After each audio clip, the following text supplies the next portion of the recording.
Good afternoon.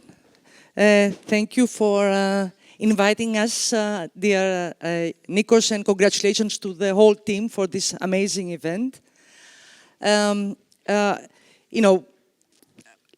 We've heard from Ioannidis before, from John before, that the AI and data technologies are not delivering as fast as they should, and maybe we can discuss in these panels what are these bottlenecks that things are not moving so forward, and what are the best ways to share data and results in reliable and reproducible ways so as to move forward. So one thing that's here and in the discussions every day is artificial general intelligence. The 2 million Nobel Prize level biologists that live in a data center, and whether this vision is something that it is something to pursue or something that will never become true. And also, what is the way towards more efficient, more more breakthroughs? What are the data experimentation setups that maybe can enable the machines to learn biology and the laws of biology in a better way? LLMs have been here with us now already for, since 2017, revolutionizing large language models and also delivering some results in the biotech industry, AlphaFold 2.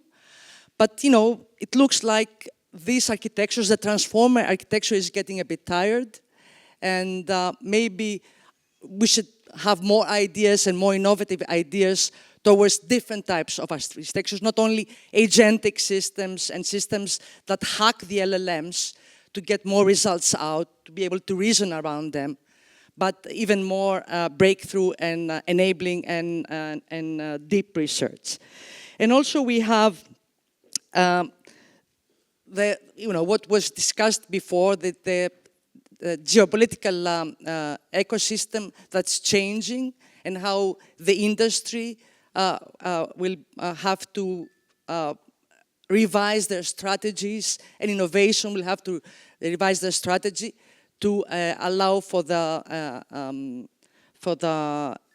acceleration of these technologies, and also legal issues and regulation issues that need to be addressed so that they don't hamper the acceleration of these technologies.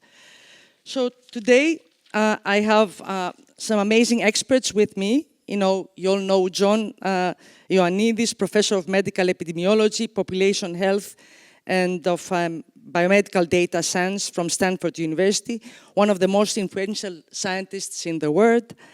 And his work aims to improve research methods and practices and to enhance approaches to integrating information and generating reliable evidence.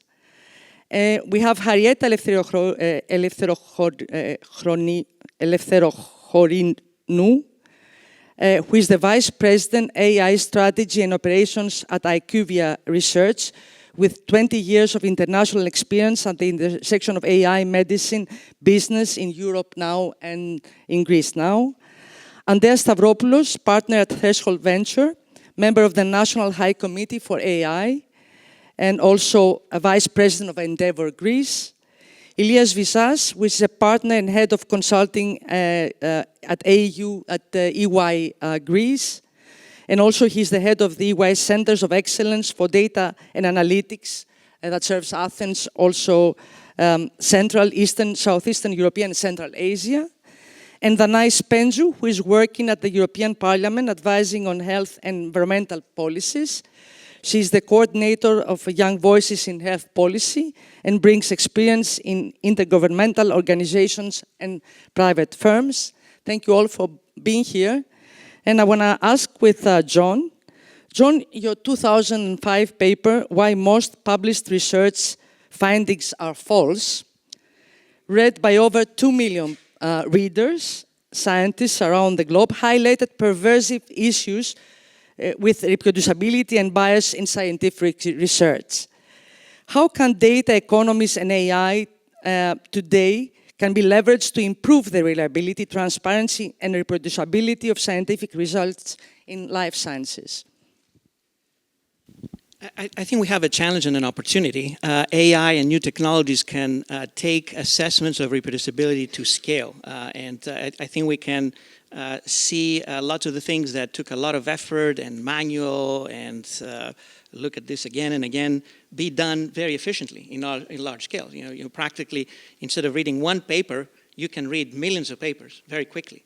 And you can look at things that can be appraised very quickly. Both my team and others have used such tools to try to evaluate literature at different types of and different designs, and they can do very well. Not necessarily better than humans, but if they can do at least as well as humans and they can do it at scale, that's an advantage. And I think that at the same time there's a threat that these tools may generate unreliable literature, scientific literature or evidence, because if they're used without any attention to rigor and unbiasedness, it's very easy now to generate millions of horrible papers or even millions of fake papers. We have paper mills, for example. We have companies that produce massively fake papers and they just sell authorship to people who want to pay a little money, or more than a little, just to build a CV very quickly. So it can go either way. We can either get to a point where the scientific literature is just completely unreliable and nobody should really pay any attention to because it's just a toy of LLMs and of people who want to game the system. Or it can be buttressed, it can be more rigorous, it can be more transparent, more thorough, more automated in looking at how the machine works behind the design of any scientific paper. It's up to us, what we decide to do and what funders, journals, universities, research institutions, and what society wants to see eventually. Well, thank you. I mean, I hope that this is not, these large AI models not going to be only going to be used to dispatch the literature, right? But even go even further to observe the physical phenomenon and to build models which humans cannot do. But we have Harietta here. And Harietta, your experience traverses the full life cycle, starting from studying science of AI and biomedicine, developed AI solutions, invested in startups, and now leading AI corporate strategy and operations. How are data economies and agentic AI reshape life sciences today, and what is IQVIA's role in this transformation? Thank you. Thank you. I would like to take the opportunity to thank Nikos and the beautiful organizing committee for the opportunity to be at this exceptional panel and to be a member for the first time in this exceptional summit.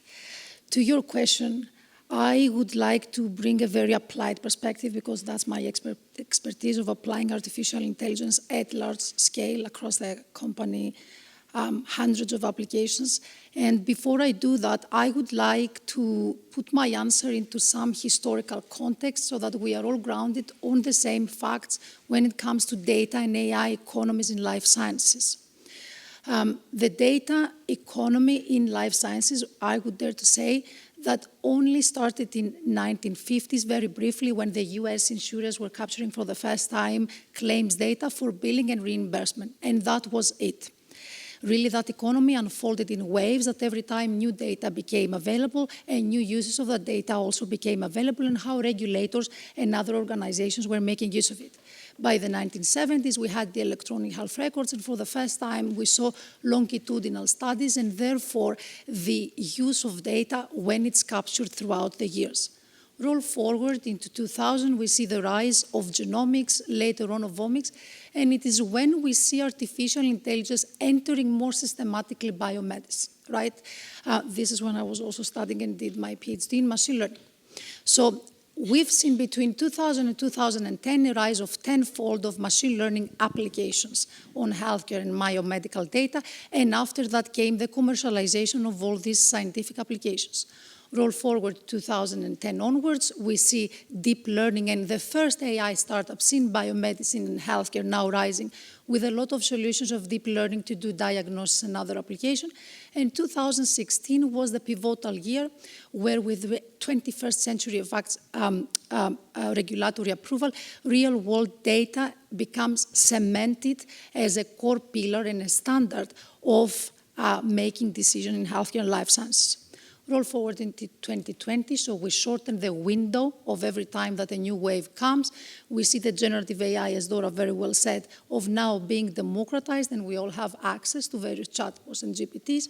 And we are now, over the last couple of years, in an era where AI is permeating everything, and agentic AI is the most talked about branch of AI.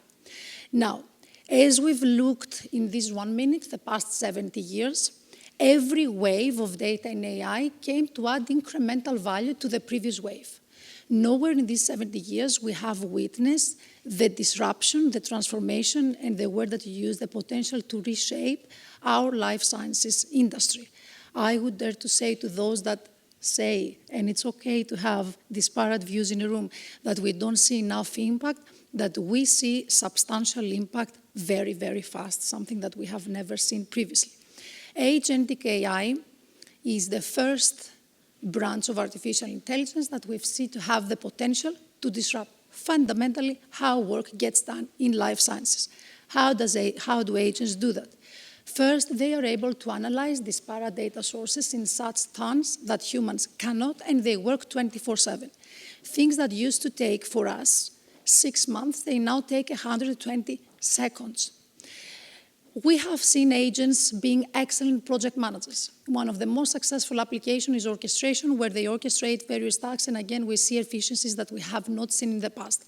Finally, agentic AI, unlike every other artificial intelligence, has the ability to be autonomous, which means they can reason, they can make decisions, and they can act without human intervention if we let them.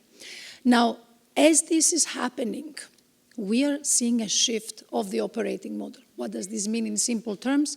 We are operating our industry with 100% humans so far. We are moving into the world that we're going to be operating our industry with humans and digital workers working collaboratively. As this is happening, those agents are creating new demand for new data to be organizing.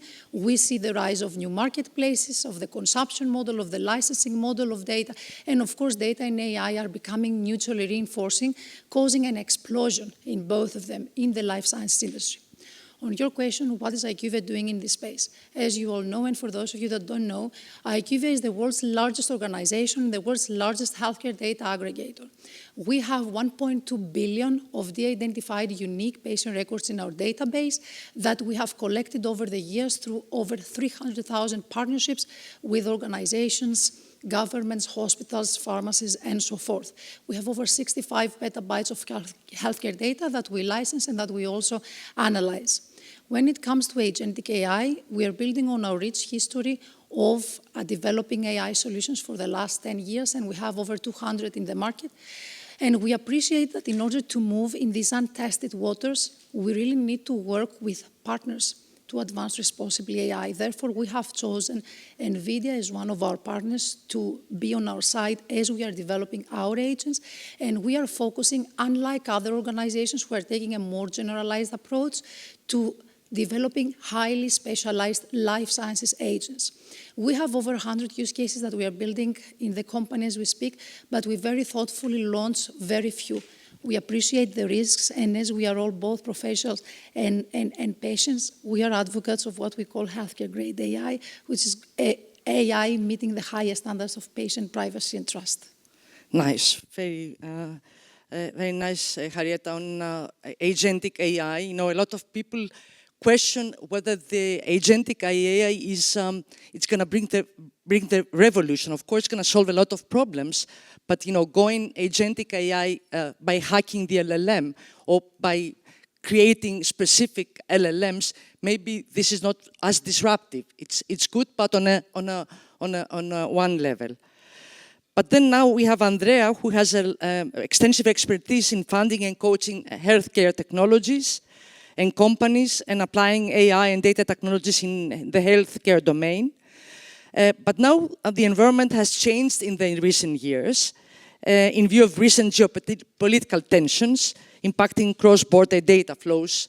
Ioannidis is not sharing that. He's saying that, what appears to be blooming on the other side in the other continent may be not as disturbing and as innovative.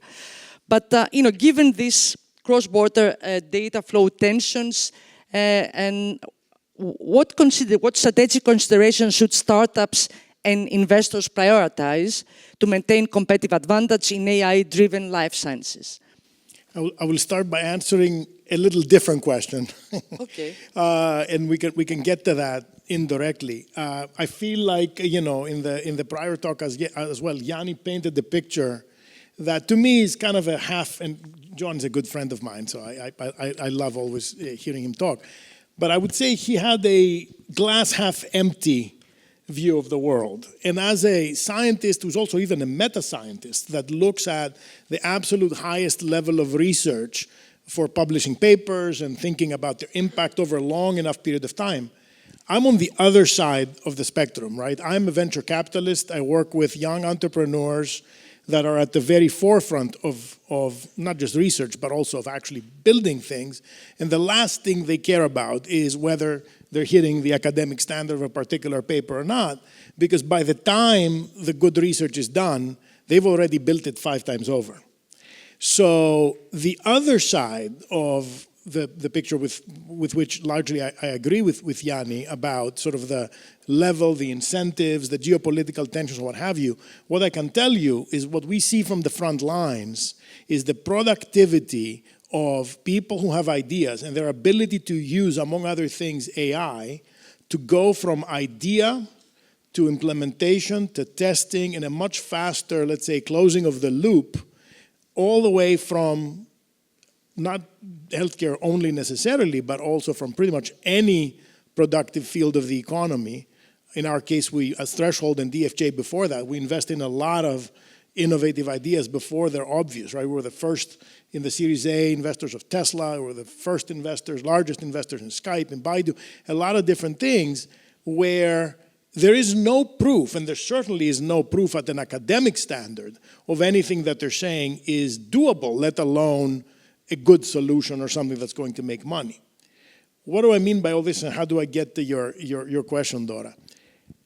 The reason why I may be a little more optimistic than Ioannidis is about the potential of a place like Greece is that if we believe that through AI and other technologies, the, let's say, grunt work that needs to happen between taking an idea and making it a reality gets lessened because of the agents, because of the robots in the future, because of what have you, then if anything, in the information age, the value of entrepreneurship, the value of ideation, the value of having that thought in the middle of the night that John mentioned, that you can't sleep. Now, if all of a sudden you can take that itch and you can scratch it with all these different tools that can go very quickly to making something from an idea into a reality, it should be that the returns to these ideas should go up.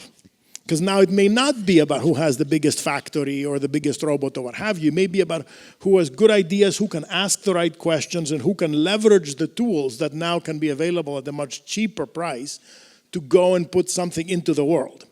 So the reason why I may be a little more optimistic is because, as John is living proof of, we have top academics, top scientists, top thinking people, a lot of you in the room here, that care a lot about this place and would love, whether they live in the diaspora or locally, would love to leave a positive impact in a way that benefits and sort of helps to their sort of patriotic feeling. That's why, after all, we're here. I live in California. John lives in California. A lot of us here are coming from other places. A lot of you had, I'm sure, other things to do today as well. So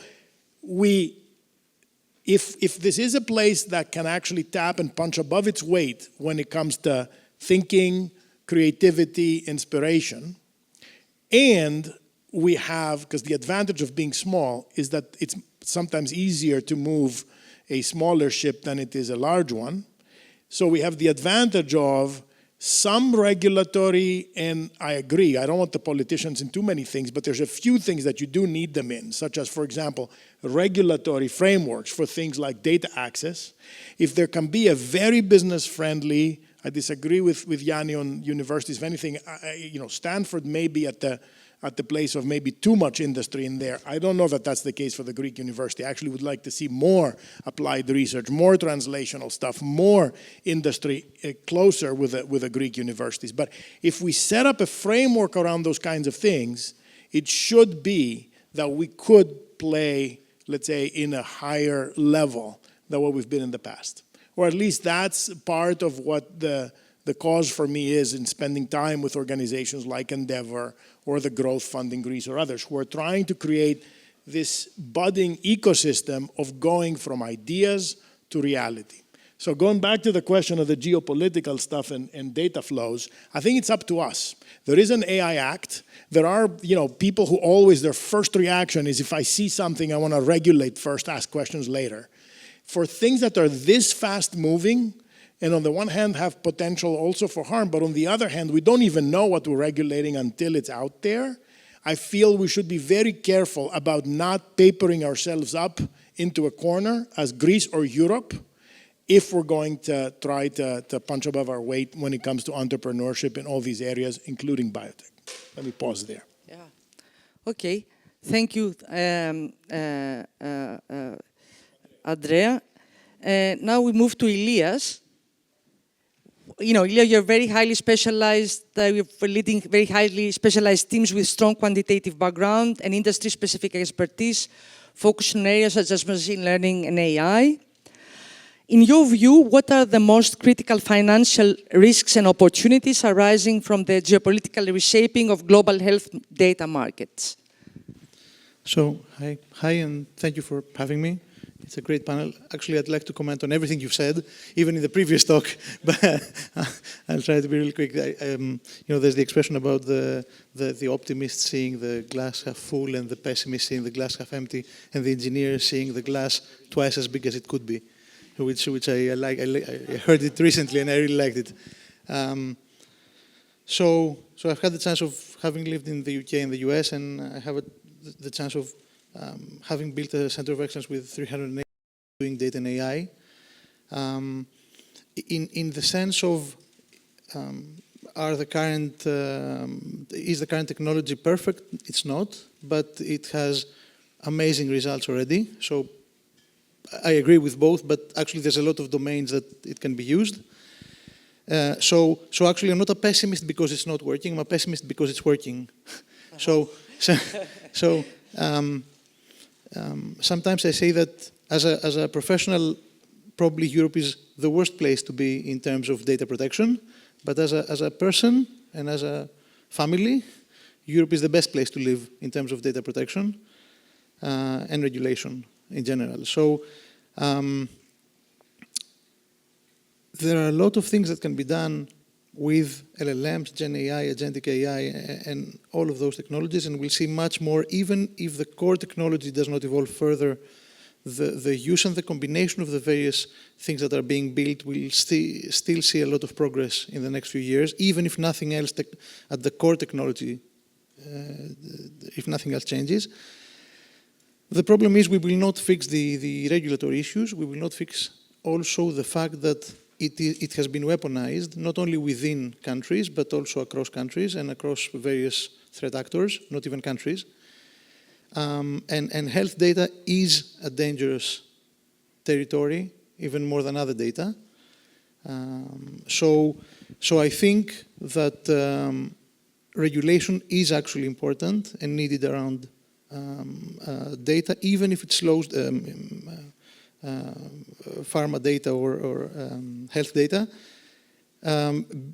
because I think that if we weaponize health data, the outcomes will be really, really bad.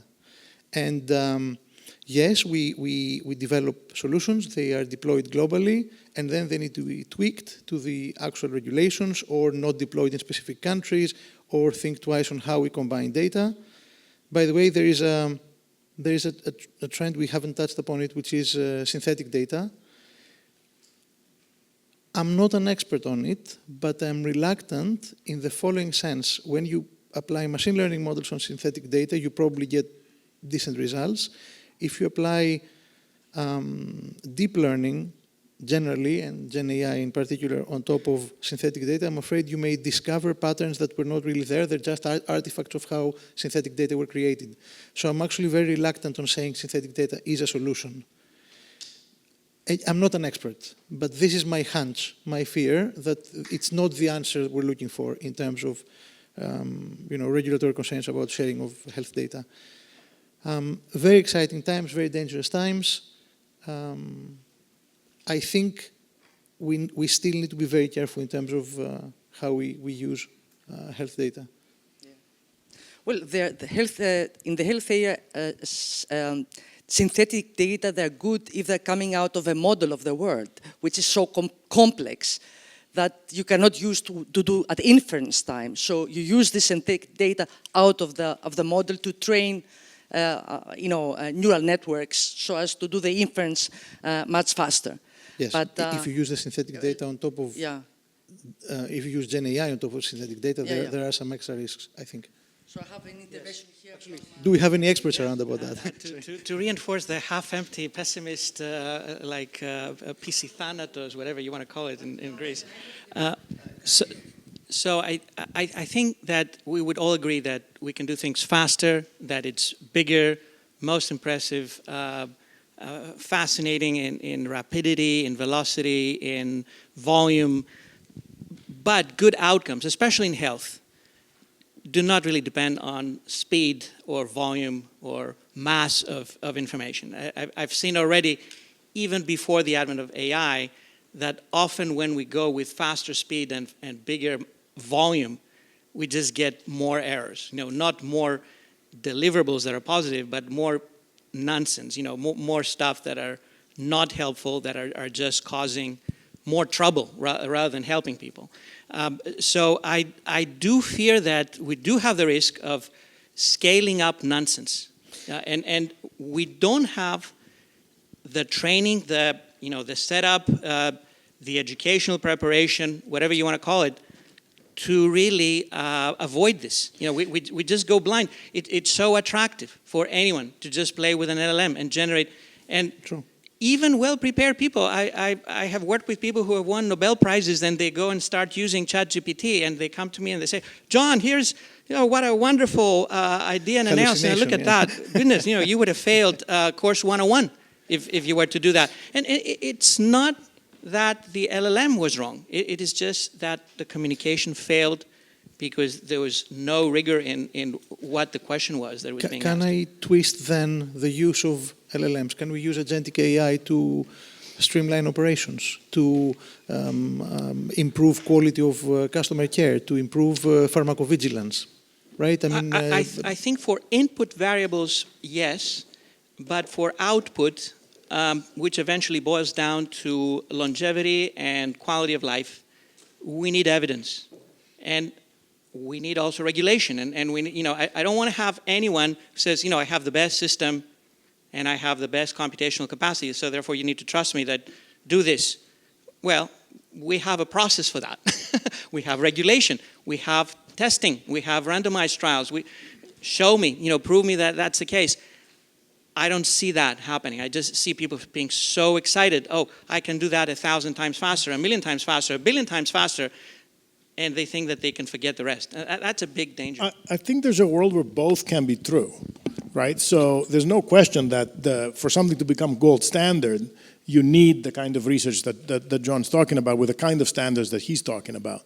But the practice in terms of how you get there, this idea that we can slow down the adoption of technology and that it's up to us, I disagree with. Technology moves at a certain speed, and we are, in some ways, at the tools of technology and not the other way around. So in the same way that people will experiment, will go out there and do it, whether there is the gold standard or not, will take a risk. In the same way people did quantified self. I remember I was on the board of this company called Meetup that pioneered the idea that people use the internet to meet each other with weird interests. And, quantified self was this phenomenon that as more and more data was becoming available, people would actually draw their own blood multiple times a day, and they would do all kinds of diagnostics and start mapping it and sharing the data. And this was not because a paper told them, they were finding things along the way. So what was being done the hard analog way, I think can be done 1,000, million, billion-fold. And let's not forget, we're only in the very beginning. So to extrapolate from what we see now, I think is dangerous. So I think I agree in the end, wheat from the chaff and what is in fact gold standard worthy versus not will be difficult and will probably require similar kinds of tools to unscrew, let's say, stuff that's out there.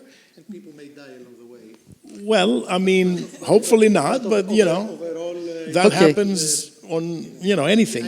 Yeah. Okay. Anyway, so let's get our whole panel. Okay. I mean, I agree with all of you and both of you and with Ioannidis that the ChatGPT is not a way to do research, definitely, and we should devise AI methods that learn from reality. Like you learn the physical laws from video, learn the physical laws, the biology laws from well-devised experiments, right? Because this will be value added. So talking about the inertia of the physical world and the legislation, which is usually blamed for hindering the acceleration of the pace into the development of this revolution for the life sciences. Danai, what you have experience in European Parliament level on regulatory issues that cut across all aspects of healthcare, including technology development. What are the key legislative priorities for Europe to strengthen its strategic autonomy in AI-driven healthcare and life sciences? And what are the main differences between Europe, US, and China in those issues and the strategies that they employ? Thank you, Dora. I'm actually happy because it's true that usually we say that there is innovation, there is technology, but the regulation is stopping it. So now I spotted already 3 allies that they said that you, Elias, Andreas, and John, you said that the regulation is important and we need it, which is, you are kind of in between and expecting more bullets as the conversation continues. So already I was prepared to defend my position today. But I think it's a prominent and good start for now. You did admit that regulation is important. It does need changes. We do need simplification, especially in the European Union. But we cannot do anything without legislation. I think we can agree to that. No matter how fast the technology develops, we cannot do it in a way outside a regulatory framework. So indeed, on the EU level, we have several initiatives focusing on that, but they are not contradicting each other, they are complementing. So we started with the GDPR, that is granting access to privacy and individual data, so the individual gives consent for their own data to be used, including health data. And now recently we adopted in the last mandate in the Parliament and as EU legislation, the European Health Data Space, which we are yet to see how it's going to be implemented, and there are some issues that we need to tackle there, but it's not contradicting the GDPR in the essence that it gives access to the data that have already been given. And we did agree for an opt-out mechanism, so everyone by default, they're giving their data and their data will be used under 2 conditions, for the public interest and with pseudonymity. So we have more source there to use these health data for researchers in universities, which is quite important to move forward with the technological advancements. But it's true that we had a lot of health records before, as Harietta mentioned, already happening in the years before, and we need to see how all these initiatives can coexist and don't put more burdens or duplicate the work that is already done, but complement each other. Like the health to outcomes observatories and many more reference networks, they have to coexist through this platform of the European Health Data Space. And then we have the AI Act, the Artificial Intelligence Act, which actually all using the data we provide to use them in a safe, transparent framework. So it's again complementing and has a more horizontal approach to the fact. And to add something in this equation, we are going to have an upcoming legislation. I know how much you love the legislations, Andreas, so it's going to be exciting. We're going to have also the Biotech Act upcoming, which hopefully will try to make this function in a better way and to address the gaps that we talked throughout these days and different panels about how AI is being used in biotech, biomanufacturing, genome editing, all these different sciences, and we're going to address that with this legislation. However, this legislation is coming to a very right moment where in Europe we are discussing a lot about simplification and the omnibus package after the Draghi and the Leti report. So the intention and the direction now, it's clear that we want it to be beneficial, we want it not to overcomplicate things and to try to simplify. This is the direction, this is political will. We don't know how this is going to be taking place. We're going to work on that, but it's definitely an exciting timing. And then following up on the EU and US. Indeed, I was thinking, how can I defend the European Union today in this discussion? Because we already had a preview in our moderation call about how advanced US is when it comes to clinical trials, innovation, how faster things are going. And it was difficult to think of a lot of arguments to support the regulation we have in the EU.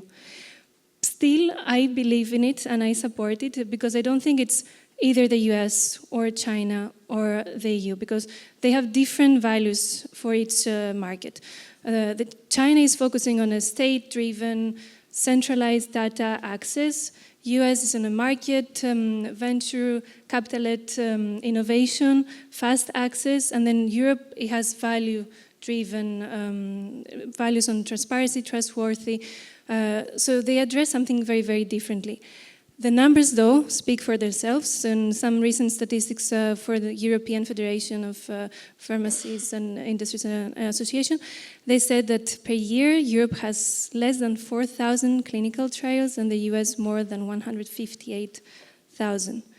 So it's a huge difference. We need to change that for sure, but I don't think the reason to change that is to lack or cut down or the ethical safeguards that Europe is putting. Reducing red tape and cut tape and bureaucracy, yes. Giving more incentives, more public-private partnerships, yes. But still keeping the safe environment for the patients and giving these ethical considerations is very, very important to keep in the game, I believe. So legislation is going to be tougher and efficiency is going to improve. That's the overall, the integral of what you said. You say hello. That's the intention. It's true, it's hallucination, because at the same time when being more hard and more efficient supposedly will accelerate. So, okay. Yes, at the same time when they say that, we see that in practice, actually, they have different DGs in the same, under the same committee, and the Commission, the European Commission, working on the same topic and producing two separate legislation on the same direction just to keep everyone happy working on the same topic. So we will have the Critical Medicine Act and the Critical Medicine Alliance and the countermeasures. And it's just divided between different DGs so that everyone is having a part in it. It's true, the idea is better than in practice, but at least we have a recognition of the bigger problem than trying to make an effort. Yeah. Yeah, okay. So we are running out of time. We're going to have a question session, but before that, I want to ask a small question to Harietta and Elias about these multiple investment horizons, right? You know, going betting for the dream of the long-term generative AI-like research, or getting the low-hanging fruit, especially here in Greece, now that we have the teasing machine that can respond quickly to ideas that we might have. So, and also, Elia, you have many experiences from different sectors, from different countries. How, and Harietta, how we should go about it here in Greece, and maybe Elias can go first, and then Harietta will open up. Yeah. Thank you. Thanks. So, as a professor of mine was saying, every generalization is false, including this one. So what I say does not apply to everything, okay? But a general trend we see in terms of geographies and in terms of sectors. In terms of geographies, I think, and this is not about life sciences, it's a general comment. I think there was this period where everybody was doing POCs, proofs of concept, pilots, etc. The Economist had a nice word for it, pilotitis, like a disease, which I liked. It resonates a lot when you say it to the clients. Everybody nods and everybody does the same thing. But I think the US are past that point. They realize that there are some use cases that clearly have positive return on investment, a quick one. They don't bother to calculate the exact return on investment before moving. They say those 5 use cases work, let's do them, let's get the value out of them, and we'll proceed to the next ones afterwards. In the Middle East, so I have not personally worked at all in Asia Pacific, okay? So I have worked lately, US, Middle East, and Europe. In the Middle East, it's a very weird situation where people are sitting on a lot of money. They're not exactly sure what they want to achieve, but they say we'll hire 5 consultants, we'll give them each 5-10 million, and we'll have them compete with each other to prove to us who's best. We'll escalate every now and then randomly just to make sure they're on their toes. We'll change scope when we see things changing, and nobody bothers because they're a big client.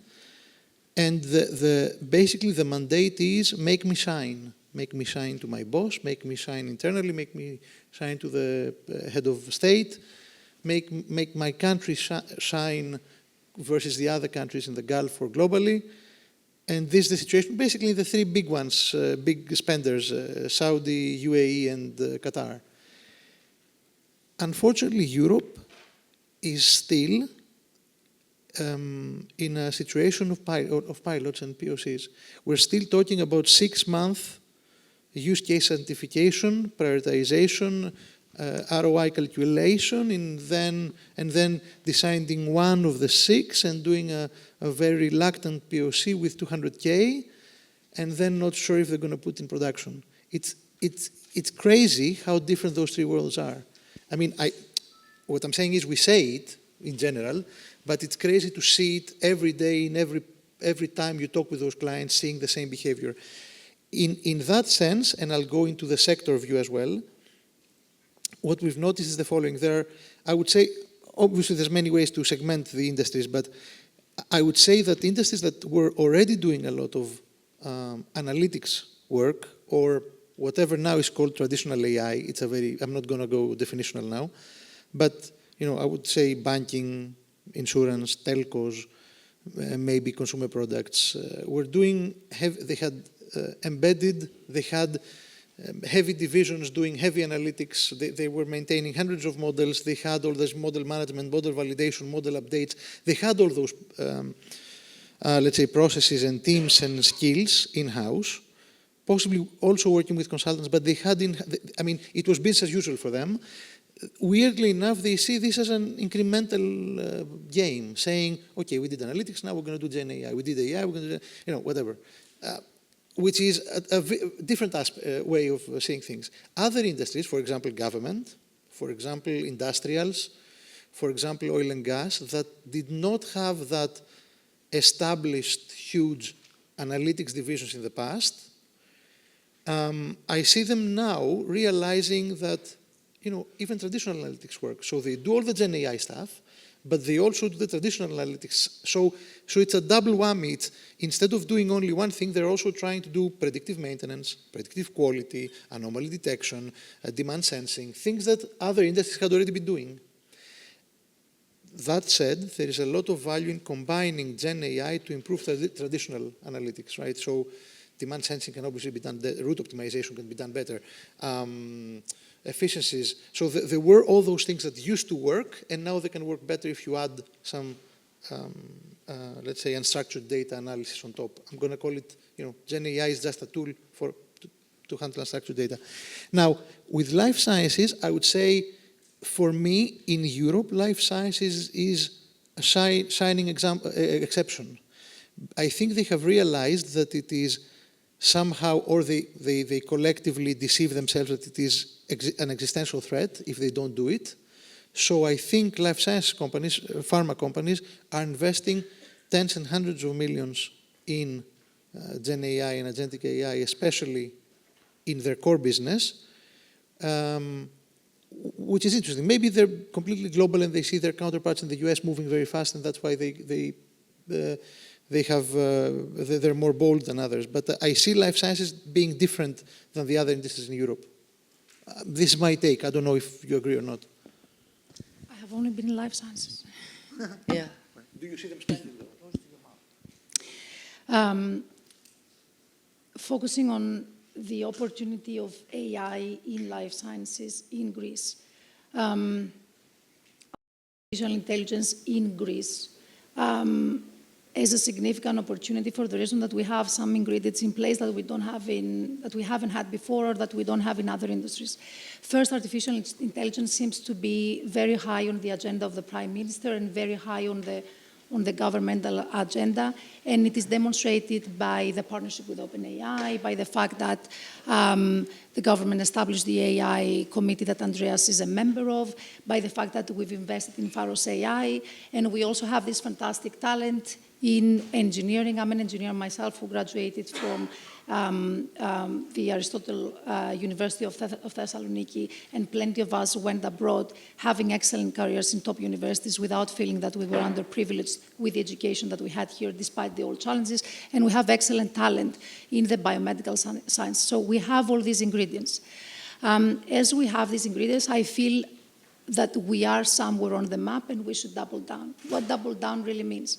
I wholeheartedly agree with Professor Ioannidis that we need to get educated, upskilled, and reskilled. So as artificial intelligence is permeating everything, for those of you that have not really started your education journey on artificial intelligence, I would strongly encourage you that you do.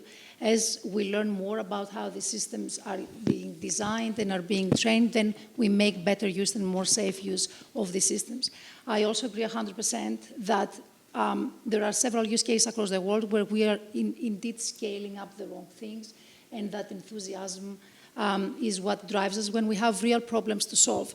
So as we solve real problems, and plenty of you and us are entrepreneurs and we want to solve real problems and we have an idea, in Greece, I also wholeheartedly agree with Andreas that artificial intelligence gives us an opportunity and capital efficiency to move very fast from idea to something tangible, a product or something tangible that it can be shown, to somebody. As we do that, and we have then more solutions and more entrepreneurs or doing that, I would also say that at the national level, we have some other foundations that need to be in place on artificial intelligence specific to healthcare and biomedical sciences. For example, and Antonella, our Senior Vice President of Italy and Greece, talked about that. We're talking about an ecosystem, but we haven't really implemented this ecosystem. We could have a few hospitals and a few universities developing an ecosystem of a federated learning network that the data doesn't leave the hospital, so that you stay compliant with the regulations, but you still apply artificial intelligence. There are ways to solve for privacy, for safety, for security that many other countries have implemented. We simply need to implement in Greece, and we don't need to start with a national scale at first, but even start with a few hospitals, and universities. We can also start tokenizing some of our data that just sits siloed and disparate everywhere else. We can link it so that it provides some more meaningful value. We are talking about increasing our clinical trials footprint, but frankly, we are not, okay? In order to increase it, and again, Antonella talked about this, we need to have some of this infrastructure in place. So I would say that absolutely there is an opportunity. We need to be thoughtful and mindful about the target bets, and we have some groundwork to do on the infrastructure to enable that. Thank you. We have some minutes for questions now, less than we have planned. But it was an interesting conversation. So, is there somebody in the audience? Yeah.